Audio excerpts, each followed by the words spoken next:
বাংলাদেশের প্রথমবারের মতো নির্মিত হলো সায়েন্স ফিকশন সিনেমা পরবাসিনী। ভিন্নধর্মী এই সিনেমাটি নির্মাণ করেছেন লাল টিপ চলচ্চিত্র খ্যাত নির্মাতা স্বপন আহমেদ। সিনেমাটির কাজ শেষ করে সম্প্রতি দেশে ফিরেছেন তিনি। দেশে ফিরেই সিনেমাটির আদি অন্ত নিয়ে কথা বললেন শোবিজ সিলেটের সাথে।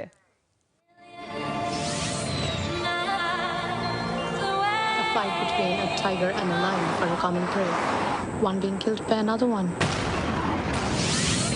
2012 সালের কথা। বেশ জমকালো অনুষ্ঠানের মধ্য দিয়ে মহরত করা হয়েছিল পরবাসিনী সিনেমার। তারপর শুটিং, কিন্তু হঠাৎ করে আলোচনা থেকে সমালোচনায় রূপ নেয় পরবাসিনী। আর মুক্তি পাবে না সিনেমাটি। কিন্তু এবার সিনেমাটি আলোচনায় আসলো মুক্তির বারতা নিয়ে।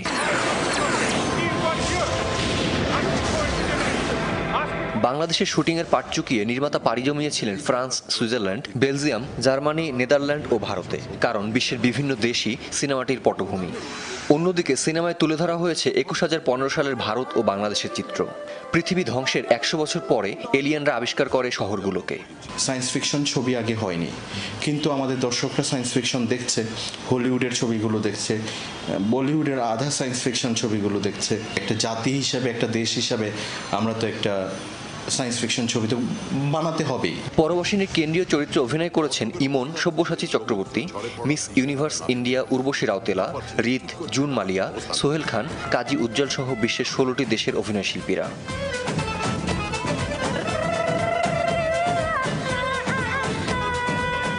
সবচেয়ে বেশি সমস্যা হয়েছে আমাদের দেশে অ্যাক্টর না, কিন্তু নিজেরাই নিজেদেরকে সুপারস্টার বানিয়ে ফেলেছে। তো আমার এই গল্পের মধ্যে এই ক্যারেক্টারটা আমার এই আর্টিস্টটা এইভাবে প্লে করতে হবে, কিন্তু আমি দেখি যে না, ওই আর্টিস্ট এরকম প্লে করতে পারে না। সে শুধু ডায়লগ ডেলিভারি দিতে পারে তার মতো করে, মানে সে যদি 500 ছবিও করে 500 একই রকম হবে। এই ধরনের সমস্যাগুলো হয়েছে যেহেতু সায়েন্স ফিকশন ছবি আগে কখনো হয়নি। তাহলে বলো তুমি কি? আমি জানি না। বিশ্বের অন্যান্য সায়েন্স ফিকশন সিনেমা নির্মাণ থেকে কতটা পিছিয়ে আছে আমাদের দেশ, আর কতটুকুই বা পরিপূর্ণ হয়ে উঠেছে পরবাসিনী। আমি মনে করি সারা পৃথিবীর সিনেমার প্ল্যাটফর্ম একটাই, সেই প্ল্যাটফর্মে আমরা সবাই ছবি বানাচ্ছি। আভাতার 25,000 কোটি টাকার বাজেট তারা মোক আপ করলো, সুতরাং তাদের জন্য অনেক বেশি মনে হবে ক্যারেক্টারগুলো অনেক বেশি স্মুথ। সেই ক্ষেত্রে আমার এলিয়েন ক্যারেক্টারটা ততটুকু স্মুথ হবে না, কারণ হলো আমি 3Dতে বানিয়েছি, আমি মোক আপ করি নাই। তারা তোমাদের পৃথিবীর মতো বেশ কিছু গ্রহকে ধ্বংস করেছে। আমি ইন্টারস্টেলার এজেন্সিকে রিপ্রেজেন্ট করি। আপনি যদি red.com এর ওয়েবসাইটে যান, রেড ক্যামেরা ওয়েবসাইটে যান, তাহলে শর্ট অন রেডের মধ্যে উপমহাদেশের তো খুব কম ছবি ওরা দিয়েছে। হ্যাঁ, এর মধ্যে সায়েন্স ফিকশনের মধ্যে কিন্তু ওরা পরবাসিনীর পোস্টার আপলোড করছে, যে পরবাসিনীটা ওদের রেড ড্রাগনে শ্যুট হয়েছে। পরবাসিনীকে আন্তর্জাতিক সিনেমা হিসেবে তুলে ধরতে চান নির্মাতা।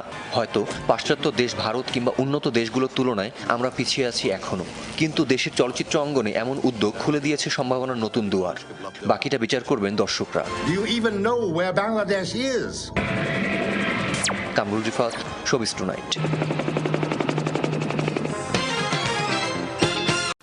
সম্প্রতি শেষ হয়ে গেল আশিকুর রহমান পরিচালিত নতুন সিনেমা মুসাফিরের প্রথম লটের শুটিং। রোমান্টিক অ্যাকশন ঘরানা সিনেমাটিতে জুটি বেঁধেছেন আরিফিন শুভ ও নবাগত মারজান জেনিফার। শুটিং স্পট ঘুরে থাকছে এবারের প্রতিবেদন।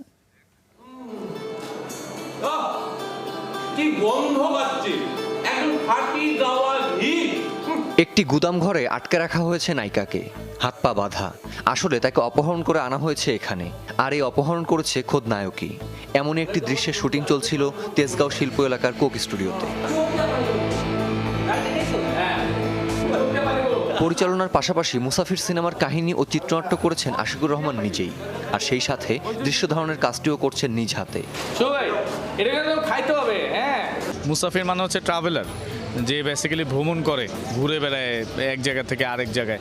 তো আমাদের গল্পের ক্যারেক্টারগুলো আসলে সবগুলোই এরকম, যেহেতু তারা সবাই অলমোস্ট পেশাদার খুনি। তো দেখা যায়